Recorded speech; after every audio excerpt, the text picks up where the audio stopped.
নমস্তে, অনেক অনেক তোমাদের স্বাগত। আশা করি তোমরা সবাই ভালো আছো। তো আমি ভালো আছি। আজকে আমার নতুন ভিডিও নিয়ে তোমাদের সামনে চলে আসলাম। তো সকাল সকাল চা তো হয়েই গেছে, চা কোনো খাইনি।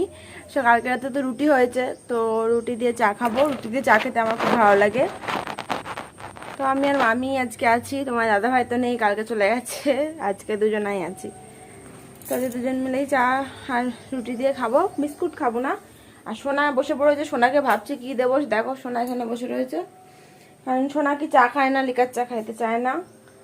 তা কি দেবো, শুধু রুটিও খাবে না এখন। ওকে তো রুটি দেওয়া হয়েছে, রুটি চাপাটি ছাড়া ও খেতেও খায়ও না, খুব কম। ইচ্ছে হলে, ওর মন মর্জি হলে। তো দেখো কেমন লাগছে দেখতে। জানলার সামনে দাঁড়িয়েছিলাম তখন ভালো লাগছিল, এখন কেমন লাগে, ঝাপসা ঝাপসা হয়ে গেছে। তো যাই হোক, চাটা আর রুটিটা খেয়ে নিই, তারপরে তোমাদের সাথে গল্প করবো।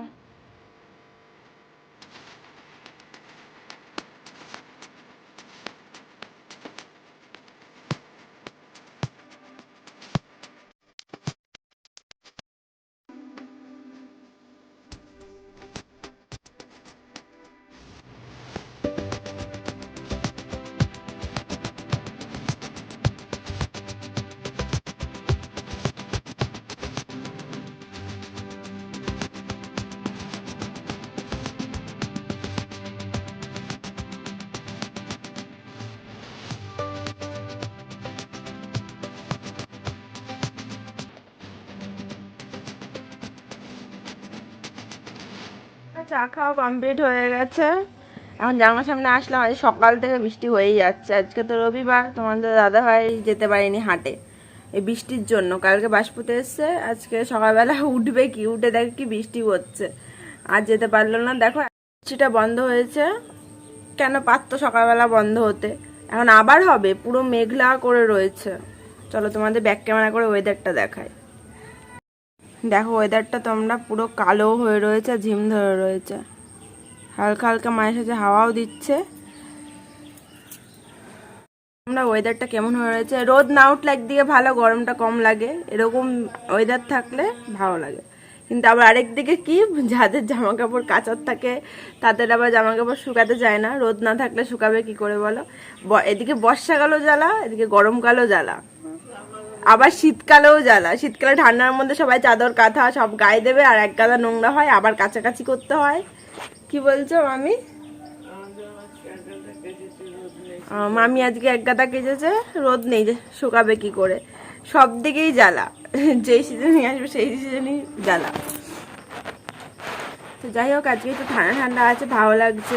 তো এখনো কাজ আসেনি, 9:30-10টার সময় দাদা কাজটা নিয়ে আসবে, তারপরে আবার কাজে বসে পড়বো।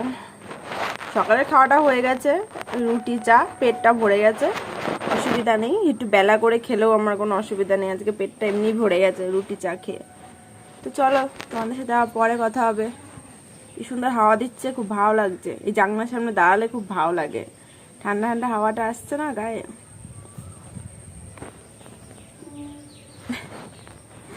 সোনাকে সোনা বকা খেয়েছে দিদার কাছে, দিদা বকা দিয়েছে, আমার কাছে এসে বসে রয়েছে। দেখো তোমাকে বকা দিয়েছে, ওলে বাবা।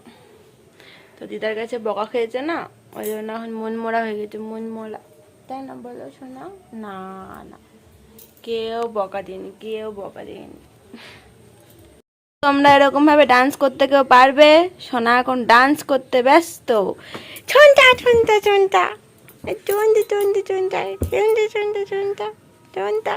দেখো সোনাকে দেখো, আমি ক্যামেরা অন করলাম বলে ডান্স বন্ধ হয়ে গেল। ডান্স বন্ধ করলি কেন? সবাই দেখবে।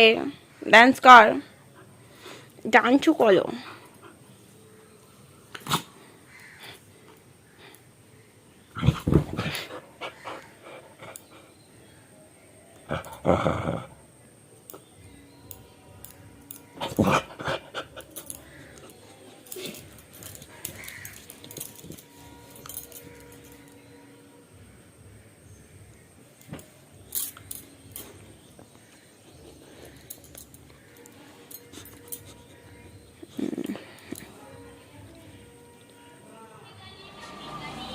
তো সোনা কোলে উঠে গেছে, কোলে নিয়ে নিয়েছি সোনাকে। আসতে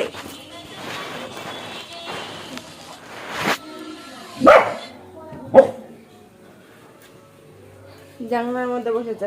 ওকে আমি আগা করে কী করি বলো তো, কোলে করে এমনভাবে নিয়ে জানলার মধ্যে বসিয়ে রেখে দিই। আমি যতক্ষণ দাঁড়িয়ে থাকবো সোনামা এখানে বসে থাকবে, বাইরে দেখবে জানলা দিয়ে। আমি এখান থেকে চলে গেলেই নেমে যাবে, দেখবে তোমরা। চলে যায়, দেখি কী করে তোমরা দেখো।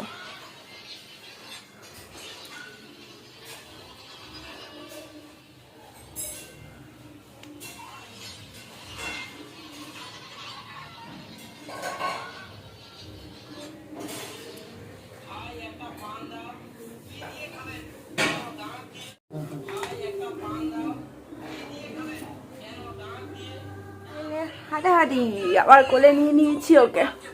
আমার সোনটার মুখ দেখা যাচ্ছে না, সোনটার মুখ দেখা যাচ্ছে না। এই দেখো,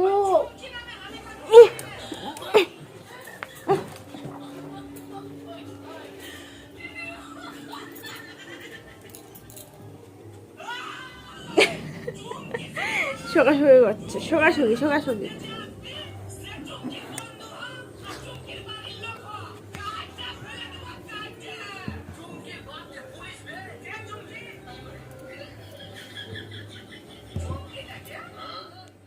রান্না বসিয়ে দিয়েছে, তো পটল আলুর তরকারি হচ্ছে, ফুটছে, আর এদিকে ভাত বসিয়ে দিয়েছে।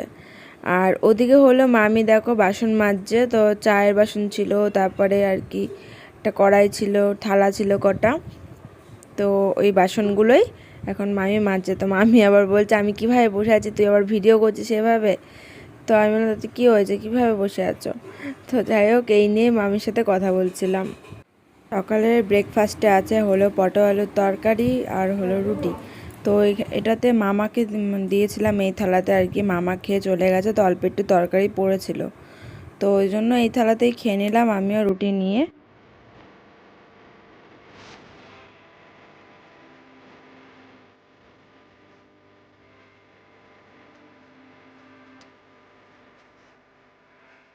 খাবার কমপ্লিট হয়ে গেল। সকালের খাবার দারুণ ছিল, কারণ আমি রুটি খেতে খুব ভালোবাসি ভাতের থেকেও বেশি। আর এখানে বসে কাজ করছিলাম, এই দেখো পেন খাতা সব রয়েছে, কাজ করছিলাম। কাজ করতে করতে খিদে পেয়ে গেছে, মামিও বলছিল যে খাবি না, তারপরে গেলাম খেয়ে আসলাম। আর মামাকেও বেরো দিলাম আগে, মামা খেয়ে বেরিয়ে গেছে, মামাকে খেতে দিলাম। দিদা তখন রুটি করছিল, দিদা বললো তরকারিটা বার, আমি রুটি ততক্ষণে হয়ে যাবে। তো তরকারি বাড়লাম, মামাকে রুটি দিলাম, মামা খেয়ে চলে গেল, একটুখানি তরকারি থালাতে ছিল, তো ওই জন্য মামার থালাতেই খেয়ে নিলাম আমিও। আমার কাছে এঁঠোর ব্যাপারটা কি বলো তো, দিদা মামা তোমাদের দাদা ভাই এদের এঁঠোটাই খেয়েছি, আর কারণ না। হ্যাঁ, আমার নিজের দিদির টুকিটাকি যেগুলো আর কি, এদের এঁঠোগুলো আমি খাই আর কি, মা তো এই কজন। আর বাকি সবার এঁঠো বলতে খাই না, এঁঠো খাই না, মানে আবার খাই না, আমি এই কজন আর খাই। তো এটাই। এসো না, দেখো সোনা চলে এসছে, ক্যামেরা ওর দিকে ঘুরালেই ওর মুখ ঘুরিয়ে চলে যায়। তো যাই হোক, এখন আবার বসলাম কাজ করতে, কাজগুলো করি, কারণ আবার বাড়ি যেতে হবে, তো বলো, তো পরে কথা হবে। না দেখো, মামা বাজার করে নিয়ে এসছে, বাজার বলতে শুধু চাল কিনে নিয়ে এসছে, আর সকালবেলা তো বাজার করে নিয়ে এসছে, রান্নাবান্না তো ওদিকে হয়েই গেছে। আর দিদা দেখো এদিকে চালটা ঢেলে রাখছে, আর দাদা রেশন তুলে নিয়ে এসছে, তো রেশনের চালটাও হাঁড়িতে ঢেলে নিচ্ছে।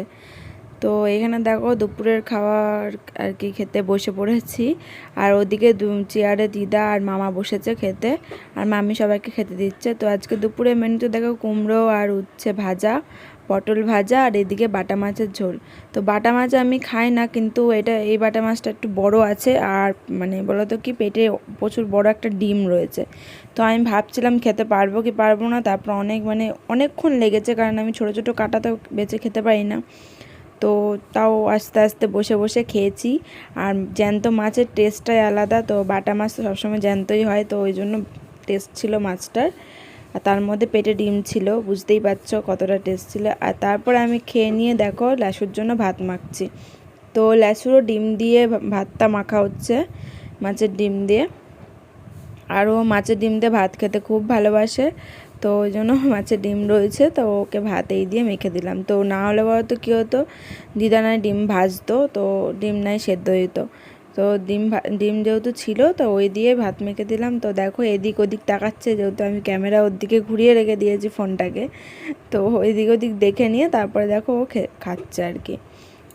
একবারে বিকেলবেলা চলে আসলাম, তো এখন বাজে 6টা। এখন যাচ্ছি বলো তো কোথায়, রাখি দিতে, কারণ তোমার দাদাভাই এক্ষুনি আসলো তো বেরোবো। আর এই দেখো বৌদি এসছে, বৌদি পুজো দিতে গিয়েছিল, বৌদি দাদা তারপরে দিদি জিজু সবাই মিলে পুজো দিতে গিয়েছিল, তো প্রসাদ নিয়ে আসলো, দিল সবাইকে, খেলাম। এখন যাবো রাখি দিতে। দেখো রেডি হয়ে গেছি, তো আজকে লাল লাল ড্রেসটা পরে নিয়েছি, অনেকদিন পরে পরলাম, সেই মনে হয় ভোট দিতে গেছিলাম তখন মনে হয় এই জামাটা পরেছিলাম। আর বাইরের থেকে ওড়না নিয়ে আসতে ভুলে গেছি, তো অন্য চুড়িদার পরার প্রশ্নই আসে না। তো এটাও খারাপ না, এটাও আমার খুব ভালো লাগে পরতে। আর এদিকে ওরা খেতে বসে পড়েছে, এখন আসলো না পুজো দিতে, দেখো দাদা খেতে বসে পড়েছে। তো চলো যাই। ও তোমার দাদাভাই পেরিয়েও গেছে। আজকে অনেকগুলো ব্যাগ হয়েছে, কেন বলো তো, কারণ অনেক দিন ধরে মাল দিয়ে আসা হয় না, তার জন্য অনেকগুলো ব্যাগ হয়ে গেছে। এই দেখো এখানে একটা বস্তা আর 2খানা বড় বড় ব্যাগ হয়েছে। আর ওই যে দেখছো টেবিলের উপর একটা ছোট্ট ব্যাগ, ওই ব্যাগটা আমি হাতে করে নিয়ে যাব, তাই যাচ্ছি, কারণ ও সব পারবে না, নয় 2 বাইরে ওকে যেতে হবে। তার জন্য ভাবলাম যাই, গিয়ে ওর সাথে গিয়ে ঘুরে আসি। এই দেখো তোমার দাদা বিজি, বুঝলে তো, ক্যামেরার সামনে আসতেই চাই না বলছি বলে হাসছে। তো যাই হোক, যাই রাখিটা দিয়ে আসি, পরে কথা হবে এসে। এই দেখো একটা ব্যাগ, এই 2টো ব্যাগ, ও একটা বস্তা ওখানে থুচ্ছে, আর এই আমার হাতে আছে একটা ব্যাগ। এতগুলো মালের সাইকেলে যাবে, সাইকেলের পেছনে বস্তাটা বাঁধবে, আর এই বড় বড় 2টো ব্যাগ সামনে নিয়ে নেবে, কারণ দুজনে মিলে তো হেঁটে হেঁটে গল্প করতে করতে চলে যাবো, কোনো কিছু টের পাবো না আর কি, চলে যাবো গল্প করে। কিন্তু না হলে ওকে সাইকেল চালিয়ে 2বার যেতে হবে, বুঝতেই পারছো। তো চলো যাওয়া যাক, পরে কথা হবে।